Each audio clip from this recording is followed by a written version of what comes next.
Kimete Klenja, aktiviste, drejtuese e qendrës për jetën Shën Jozef.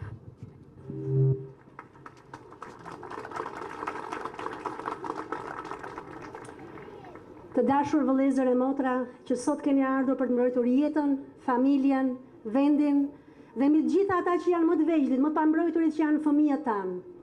Dua ta nis duke thënë se nuk ka asnjë gjë të re nën këtë diell.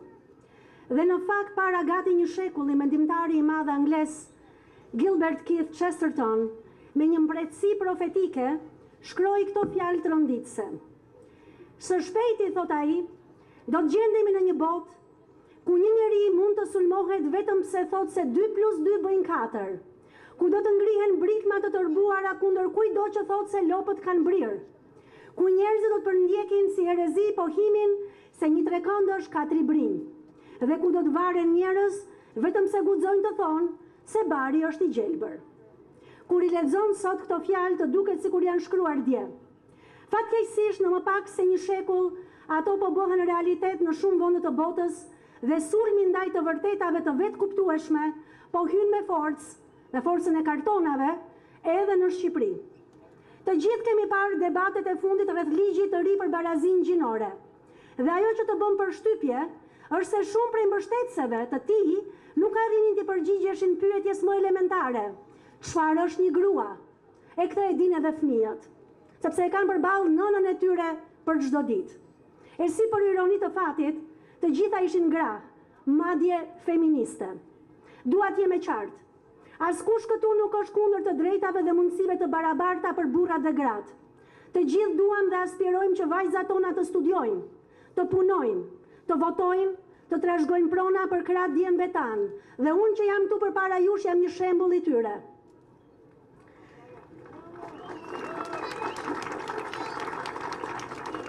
Problemi, të dashur vëllezër e motra, nuk është barazia në mundësitë e drejta. Problemi është ideologjia që kërkon rezultate të barabarta në kurrizë të meritokracisë. Mirë, po një shoqëri e drejtë nuk ndërtohet duke prishur themelit e saj, por duke i forcuar ato. Dhe themeli i çdo shoqërie është familja, jo burokracia, jo partia, jo ligji. Familja është vendi i parë ku mësohet respekti, dashuria, përgjegjësia. Prandaj kur të shkruajmë ligje, duhet sigurohemi që ato ta ndihmojnë familjen e jo ta dobësojnë apo ta zëvendësojnë atë. Ligji i sapo miratuar për fat të keq e prek drejt për drejt të drejtën e prindërve, të nënës dhe të babait për të qenë edukuesit e parë të fëmijëve të tyre. Ai fut në shkolla një edukim ideologjik gjinor që bie ndesh me bindjet morale, kulturore apo fetare të familjeve tona. Madje ju heq prindërve edhe vendimarrjen për përmbajtjen e kurrikulave shkollore. Kjo krijon pasiguri për shtjellim në menin e më të vegjëlve tanë dhe një terren të paqëndrueshëm në formimin e fëmijëve. Duhet ta themi të gjithë, të bashkuar këtu në mënyrë të fortë dhe qartë: fëmia është i prindërve, nuk është i shtetit. Familja është institucioni themelor i shoqërisë dhe ligjet duhet bëhen për ta mbrojtur dhe për ta fuqizuar rolin e saj, edukues të fëmijëve, jo për t'ia cënuar apo marr asaj këtë rol të patitërsueshëm që i është dhënë nga vetë Zoti. Ky ligj dëshmon më së miri se si propaganda ideologjike ka zënë vendin e arsyes, aq sa sot jemi të detyruar t'japim arsye, sepse gruaja është grua dhe pse burri është burr, një gjë që as nuk e kemi menduar dot kurrë më përpara. E megjithatë, kjo nuk është hera e parë në njerëzim që ligjet përdoren për të luftuar të vërtetën. Historia jonë e afërt na tregon dhimbshëm se çfarë ndodh kur shteti e merr rolin e edukuesit absolut. Vetëm 80 vjet më parë Shqipëria u mbulua nga errësira e komunizmit. U sankcionua me ligj se Zoti nuk ekziston, por Zoti nuk e harroi shqiptarët. Për rrjedhoi njeriu duhej riedukuar sipas vlerave dhe moralit që nuk vinin më prej Zotit, por prej partisë, e cila ishte kthyer në një besim fetar më vete. Të gjitha sulmet ndaj të vërtetës dhe ndaj njeriut vijnë për asaj kulture vdekjeje, një kulturë që ngrihet mbi atë çka njeriu jep, dhe duke harruar atë se çka njeriu është dhe për çka është i thirrur të jetë. Po t'i hedhim pak syt rreth e rrotull, mund të vrejmë me lehtësi se rrethohemi gjithkund nga kjo kulturë e vdekjes, që nuk e vlerëson më jetën si dhuratë, por si produkt. Si rrjedhoj kemi ligje që bien në kundërshtim mes tyre. Për shembull, kemi ligje për mbrojtjen e të drejtave të fëmijëve, por ligji për ndërprerjen e shtatzanisë sankcionon vrasjen e tyre përmes procedurës makabre të abortit në kraharor të nënës. Nga ana tjetër, të moshuarve dhe të sëmurve ju ofrohet eutanazia, pra vrasja e asistuar si zgjidhja e vetme dhe pa vuajtje e halleve të tyre. Një shoqëri si kjo e jona, të dashur vëllezër e motra, që ka hequr dënimin me vdekje në emër të drejtave të njeriut, e godet me ligj jetën e njeriut pikrisht në fillimin dhe fundin e saj, përmes abortit dhe eutanazisë. A ka një absurditet më të madh se sa ky? Por sot, unë kam ardhur të sjell lajmin e mirë, pasi nuk duhet lejojmë askënd që të na e vjedh gëzimin, sepse gëzimi vjen prej Zotit, dhe ne e dim se kush ka fituar.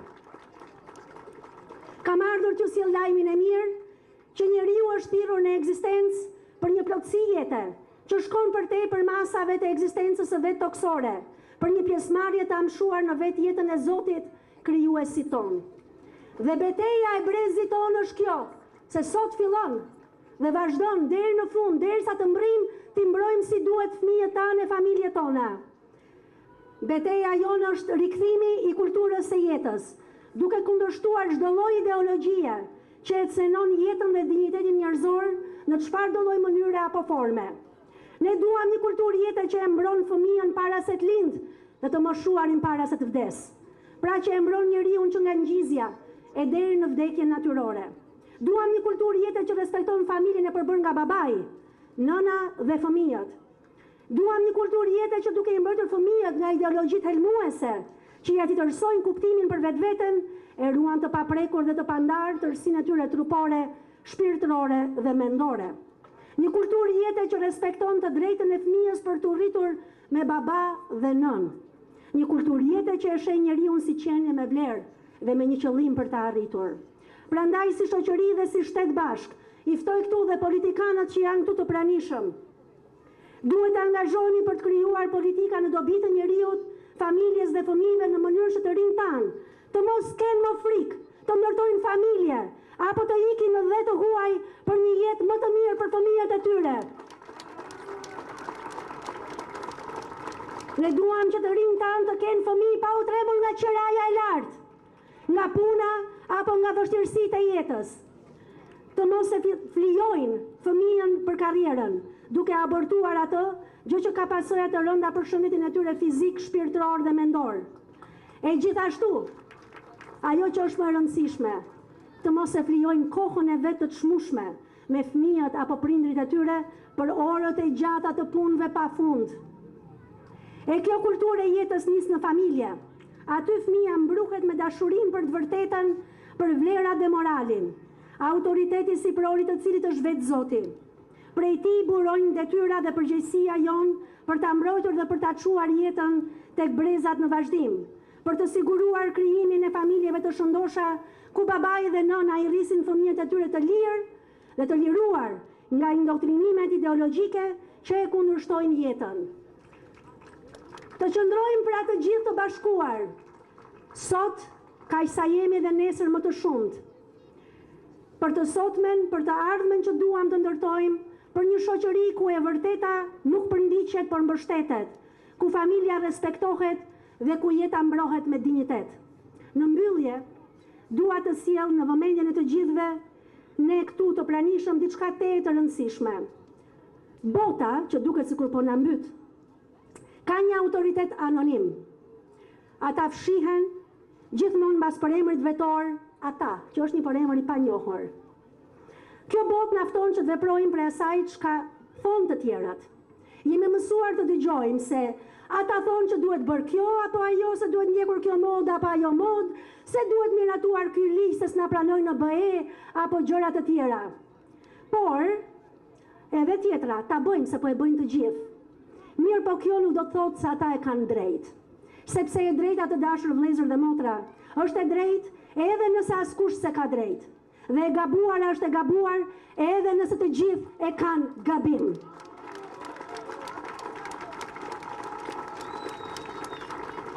E vërteta është se bota sot ka nevojë më shumë se kur për ne që besojmë në kulturën e jetës dhe punojmë për të.